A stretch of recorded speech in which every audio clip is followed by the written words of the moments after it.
Hello, my name is John, and welcome to 2019 Set 1 AP Macroeconomics Free Response Question number 1. Let's just get started. So, Canada is an open economy that is currently in a recessionary gap, or a recessionary output gap.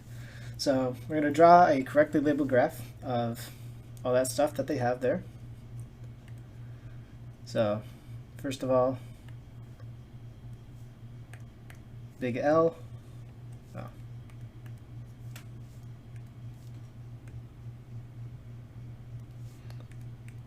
Big X.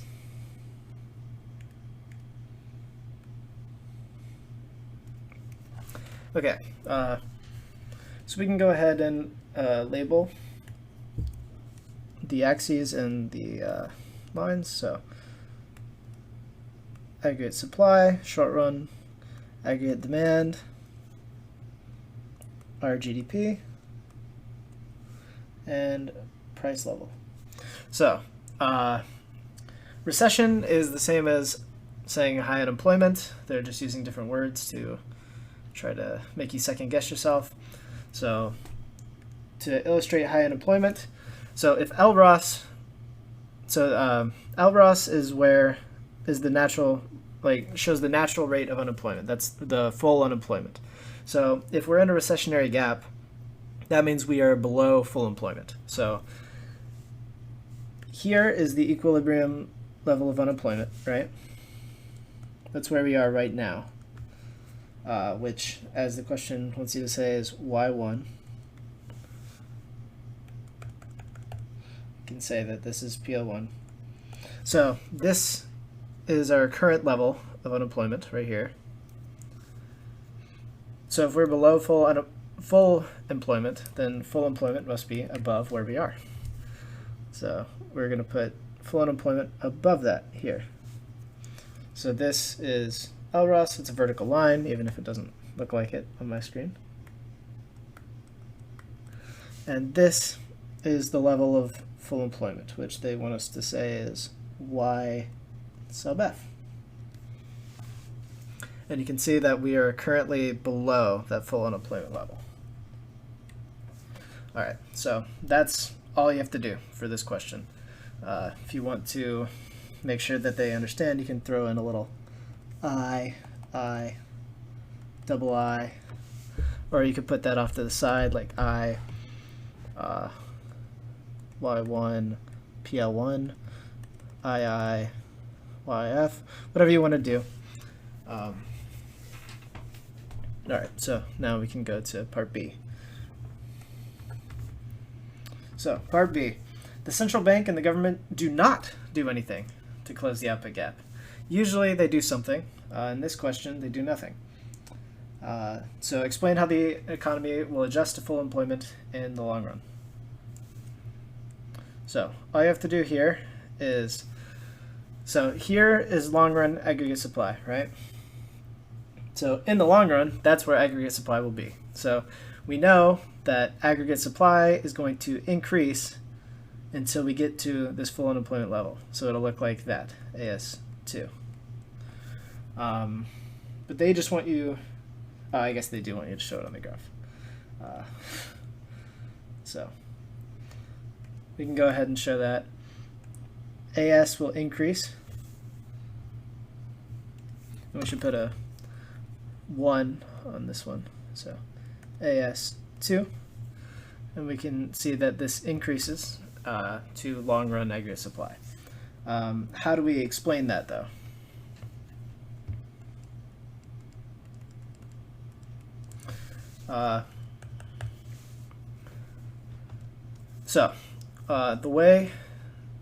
The best way to probably explain this is that in the long run, because there are flexible wages, wages will go down, which will decrease cost of production, which increases aggregate supply because producers don't have to pay as much to make more.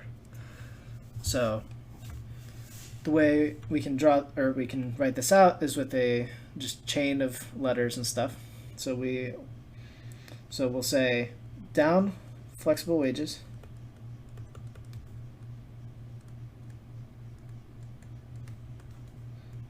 down cost of production. Okay, so this is our cause. So what does this cause? Well, because the cost of production falls, it causes an increase in aggregate supply. You'll say AS1 to AS2.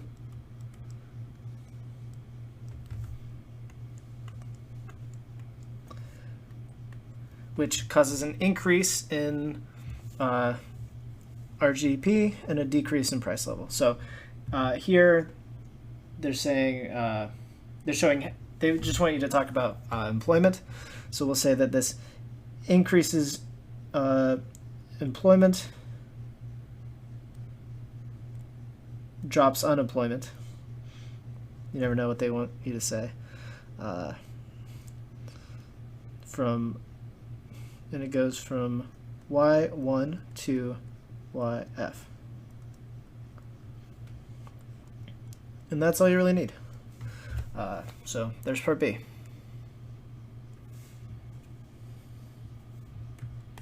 Part C. Suppose the Canadian government is unwilling to wait for the long-run adjustment process, so they actually do something. Marginal propensity to consume is 0.8. So let's just go ahead and calculate all the things that you should calculate in your head when you see that. So MPC 0.8. So marginal propensity to save then, 1 minus 0.8 is equal to 0.2. Spending multiplier. So this is the effect, the maximum effect that government spending will have on GDP.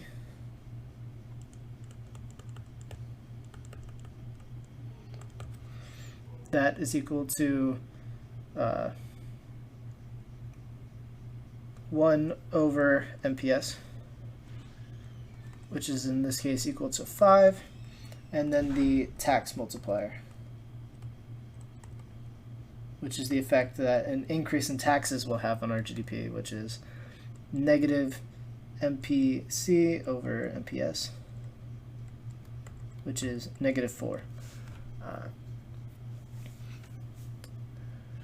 All right, now that we have all that, calculate the minimum change and indicate the direction of change in government spending required to shift the aggregate demand curve by the amount of the output gap. And it says that the equilibrium real output, which is where we are, is 500 billion, and the full employment is 540 billion. So the gap is $40 billion.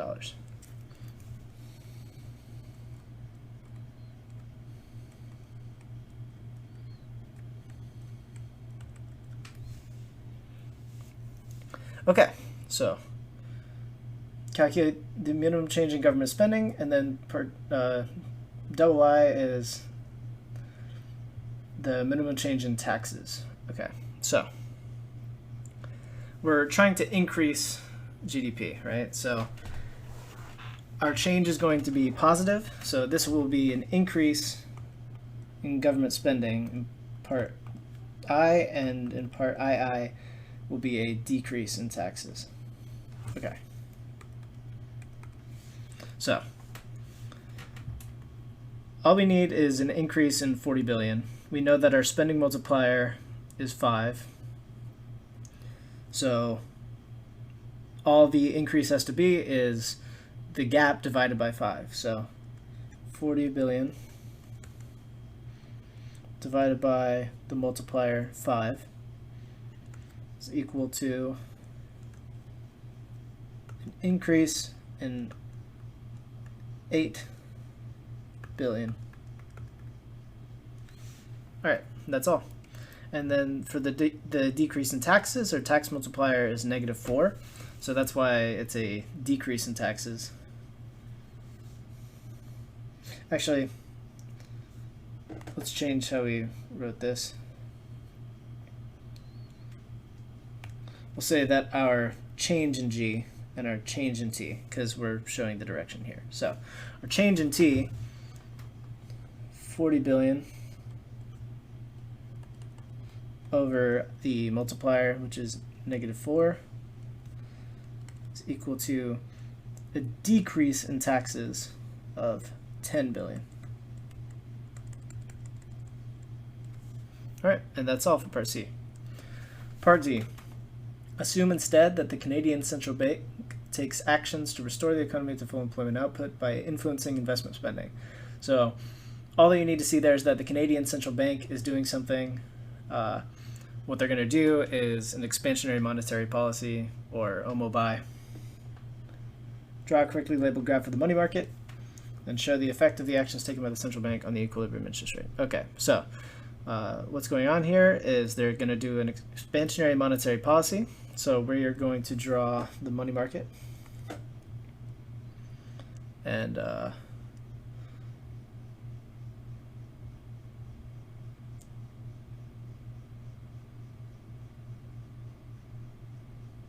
okay, so we have to show the effect of the actions taken by the central bank on the equilibrium interest rate. So when you do an expansionary monetary policy, you're going to be increasing the money supply. So we're going to draw the money market. Big L.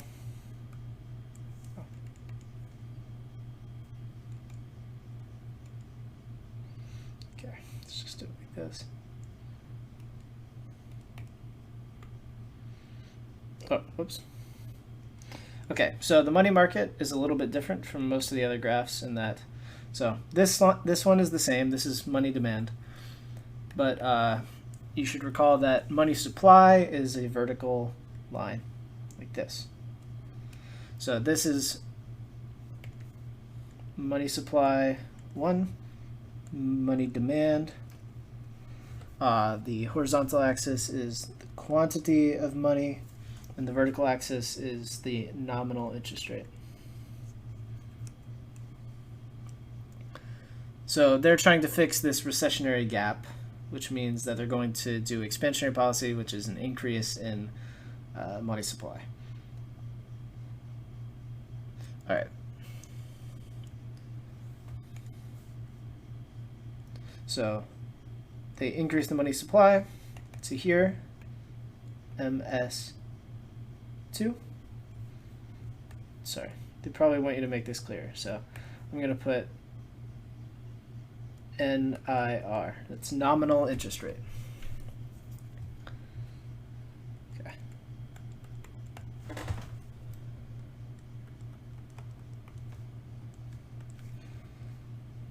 So this is M1 to M2 and I1 to I2. So you see that the interest rate is going down. So then you'll write OMO-BI, because that's the policy that the central bank is most likely to use. Causes an increase in MS. Oops.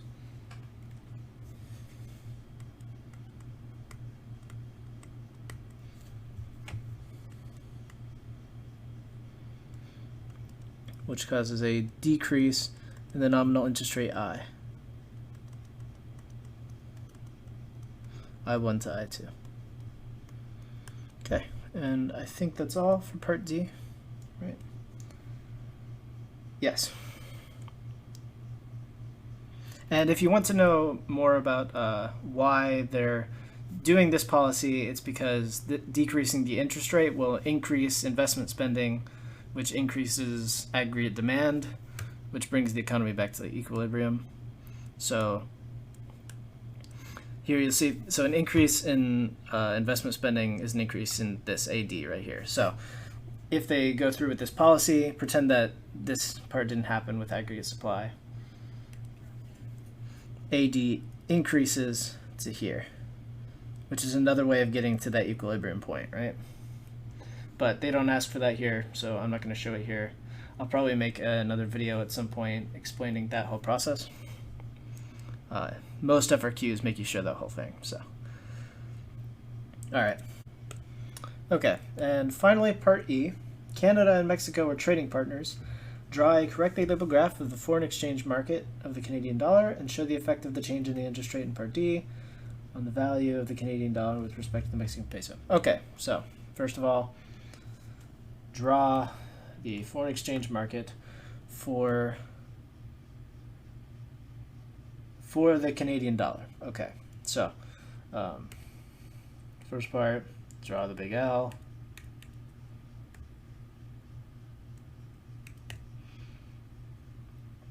Draw the big X.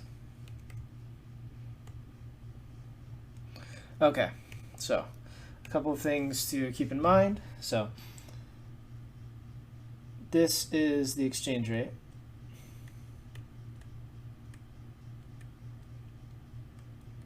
And then you say in parentheses, so this is the FX market for Canadian dollar. So you're always going to have the currency that the exchange market is for on the bottom of the exchange rate. So pesos over Canadian dollars. Okay, so we have pesos over Canadian dollars. This is the foreign exchange market for Canadian dollars. The horizontal axis is quantity of Canadian dollars. I'm just going to write a dollar sign. Keep it simple. All right, so this is supply dollars, demand dollars, 1, 1. Okay, so the way we can do this, so the interest rate is going down in Canada, and we saw that here. So what that means is that there's a decrease in the demand for Canadian financial assets. So we can go ahead and write that down. I in Canada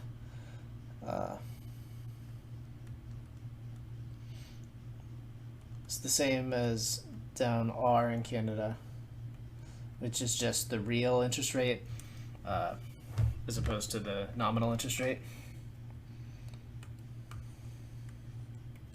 Okay, so this causes a decrease in demand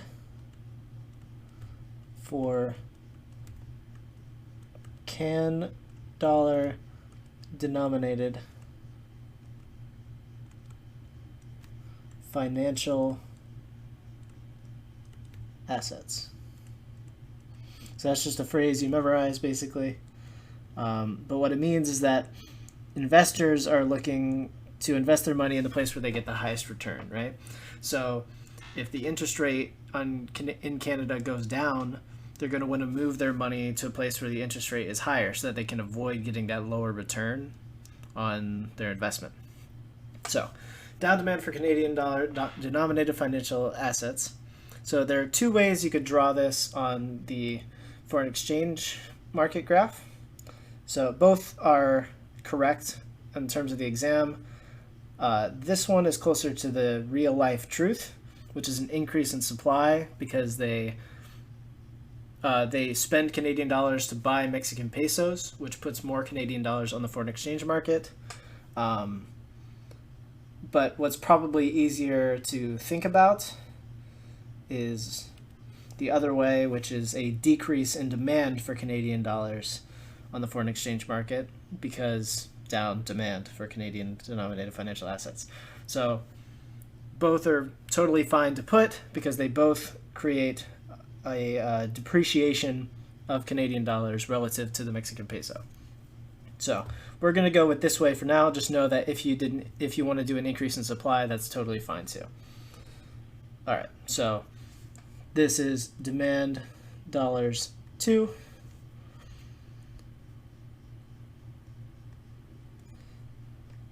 And here we have, this part doesn't really matter, Q1 to Q2, but more importantly, the exchange rate falls E1 to E2. This is decrease in value of the Canadian dollar relative to the peso. So we'll say down dollar demand, $1, $2,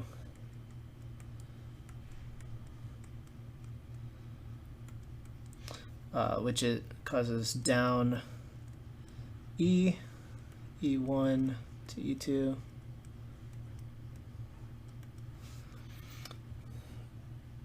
which, okay, that looks awful.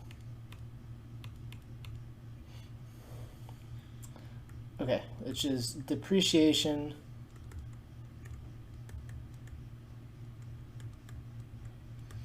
of Canadian dollars relative to pesos. Okay, and that's about it. One thing, you should put money market here.